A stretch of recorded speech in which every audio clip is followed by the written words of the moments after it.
আসসালামু আলাইকুম। আজকে নারিকেল এবং ডিম দিয়ে ডিমের অমলেট কারি তৈরি করে দেখাবো। আর এটা খুবই সহজ রেসিপি, সবার অনেক বেশি পছন্দের। তো কিভাবে তৈরি করব, এখানে আমরা ডিম ভাজি যেরকম করে থাকি ঠিক এরকমই আমরা একটা 3টা ডিম নিয়েছি। ডিমগুলোকে পেঁয়াজ, তারপর কাঁচামরিচ এবং হালকা হলুদ দিয়ে ডিমগুলো একটা পলিথিনে করে সিদ্ধ করে নিব।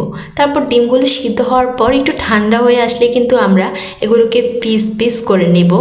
তো ডিমগুলোকে আমি সম্পূর্ণভাবে পিস করে নিয়েছি। আর সাথে এখানে একটা নারকেল নিব।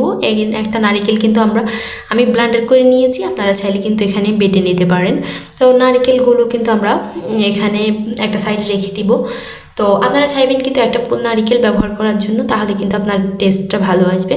তো তারপর একটা কড়াইতে আমি এবার দিয়ে দিব 1 কাপের মতো তেল, তারপর 1 কাপের মতো পেঁয়াজ কুচি। তো পেঁয়াজটা ঠিক যতক্ষণ পর্যন্ত ব্রাউন কালার হয়ে আসবে ঠিক তখনই কিন্তু আপনার রসুনটা দিতে হবে। তো রসুনটা দেওয়ার পর আমি প্রায় 2 চামচের মতো রসুন দিয়েছি। এখানে সব ধরনের মশলাই ব্যবহার করব। তো রসুনটা যখন আবার একটু ব্রাউন কালার হয়ে আসবে তখন কিন্তু একটু পানি দিব, যাতে কিন্তু মশলাটা পুড়ে না যায়। আমাদের প্রথম ধাপে কিন্তু সম্পূর্ণভাবে মশলাটা কষানো হয়ে যাবে। শেষ পর্যায়ে একদম তাড়াতাড়ি হয়ে যাবে। মশলাটা কষালে ডিমটা রান্না হয়ে যাবে। এখানে কিন্তু খুব তাড়াতাড়ি প্রথম অবস্থায় যতটা রান্না করতে হয়। তো এখানে 2 চামচের মতো আমি মরিচ দিয়েছি, 1 চামচ হলুদ, 1 চামচের মতো জিরা, আধা চামচের মতো ধনিয়ার গুঁড়ো, আদা দিয়েছি, হাফ চামচের মতো, স্বাদ মতো লবণ দিয়েছি। তারপর সাথে এখানে তেজপাতা, দারচিনি, এলাচ 2-3টা করে সব কিছু থেকে দিয়ে দিব। মশলাটা কিন্তু আমরা প্রথম অবস্থায় কিন্তু রান্না হয়ে যাচ্ছে প্রায়।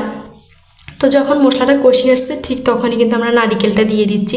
এবার নারিকেলটা দিয়ে আরও 10 থেকে 15 মিনিট পর্যন্ত এবার ভেজে নিব। যখন নারিকেলটা এক ধরনের রান্না ভাব হয়ে আসছে ঠিক তখন আরেকটু পানি দিয়ে দিব, যাতে ডিমগুলো দিয়ে দেওয়া যায়। এবার ডিম দিয়ে 10 থেকে 15 মিনিট পর্যন্ত কিন্তু আমরা ওয়েট করলেই আমাদের রান্নাটা ডান। তো আমি এখন ডিম দিয়ে আরও 5 থেকে 6 মিনিট ওয়েট করছি। তো আমার রান্নাটা ডান। এখন হচ্ছে পরিবেশনের পালা। আপনারা একবার ট্রাই করবেন, অনেক বেশি মজা এটা। আল্লাহ হাফিজ।